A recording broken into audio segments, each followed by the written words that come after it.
Assalamualaikum warahmatullahi wabarakatuh. Di sini saya Mulani Salsafa Latifa bersama rekan saya Adrina Saputri akan menjelaskan mata kuliah Matematika Bisnis pertemuan 1 sampai 5 untuk memenuhi evaluasi tengah semester.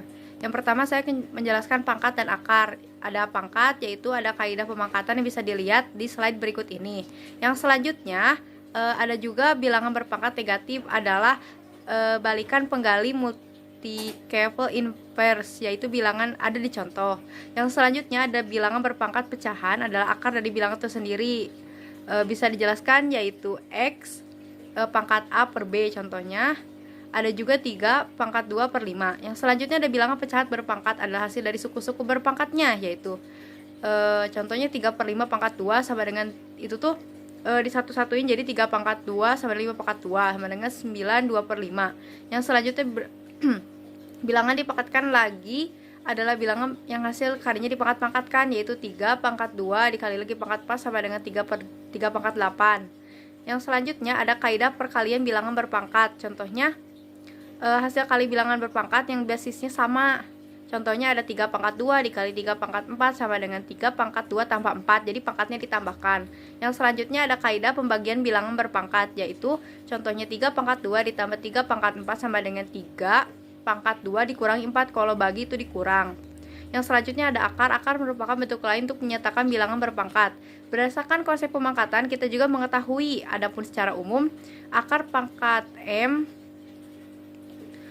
dipangkatkan A sama dengan X, artinya M pangkat 1 per A sama dengan X. Adapun contoh soal yaitu bilangan 7 3 per 2 jika diubah menjadi bentuk akar itu bagaimana? Menggunakan contoh yang tadi yang secara umum, yaitu maka 7 pangkat 3 per 2 sama dengan akar 7 pangkat 32 sama dengan akar 7 pangkat 3. Yaitu yang berikutnya ada logaritma. Pengertian logaritma pada hakikatnya merupakan kebalikan dari proses pemangkatan atau pengakaran. Adapun contoh di sini bisa dilihat dan juga adapun berhubungan dengan pengakaran, yaitu ada bentuk pangkat, bentuk akar, dan bentuk logaritma.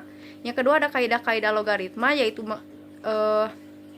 X log X1 itu tuh dasarnya, dan selanjutnya untuk ke bawahnya bisa dilihat sebagai contoh. Adapun contoh-contohnya di sini jadi yang tadi itu cuma sekedar dasar, dan yang ke bawahnya diperjelas gitu bagaimana cara menghitung logaritma. Sekian dari saya, yang selanjutnya akan dijelaskan oleh rekan saya Adrina Saputri. Perkenalkan, nama saya Adrina Saputri dengan NPM 103228 dari kelas B Manajemen D3 Universitas Teknologi Digital. Di sini saya akan menjelaskan tentang deret.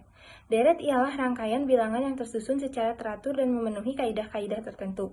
Bilangan-bilangan yang merupakan unsur dan pembentuk sebuah deret dinamakan suku. Yang pertama ada deret hitung. Deret hitung ialah deret yang perubahan suku-sukunya berdasarkan penjumlahan terhadap sebuah bilangan tertentu. Bilangan yang membedakan suku-suku dari deret hitung ini dinamakan pembeda.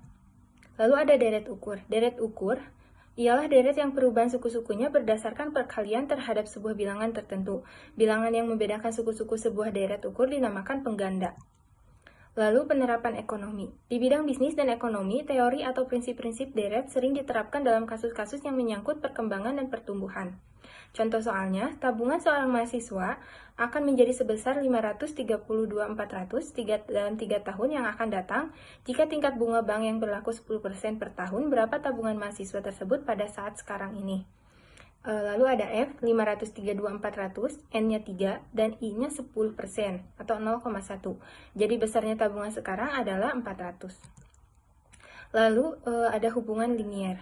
Pembentukan persamaan linier. Sebuah persamaan linier dapat dibentuk melalui beberapa macam cara, tergantung pada data yang tersedia. Pada prinsipnya, sebuah persamaan linier bisa dibentuk berdasarkan 2 unsur. Unsur tersebut dapat berupa kemiringan garisnya atau koordinat titik-titik yang memenuhi persamaannya. Yang kedua ada hubungan 2 garis lurus. Dalam sistem salib sumbu, 2 buah garis lurus mempunyai 4 macam kemungkinan bentuk hubungan, yaitu berimpit, sejajar, berpotongan, dan tegak lurus.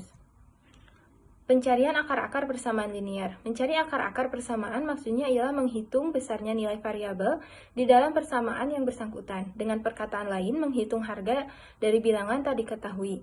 Dalam persamaannya tersebut, pada prinsipnya jumlah bilangan anu yang dapat diselesaikan berbanding lurus dengan jumlah persamaannya. Pencarian besarnya bilangan dari beberapa persamaan linear, dengan kata lain penyelesaian persamaan-persamaan linear secara serempak. Dapat dilakukan melalui 3 cara. Yang pertama, substitusi, eliminasi, dan determinan. Lalu di sini ada contoh soal yang berbunyi, carilah nilai variabel-variabel X dan Y dari 2 persamaan berikut. Penyelesaiannya, selesaikan lebih dahulu salah satu persamaan untuk bilangan anu tertentu.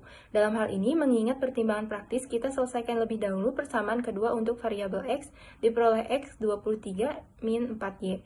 Kemudian menstitusikan hasil X yang masih mengandung Y, ini ke dalam persamaan pertama sehingga bisa dilihat di gambar. Lalu untuk mendapatkan nilai X, masukkan nilai hasil Y ini ke dalam satu persamaan semula.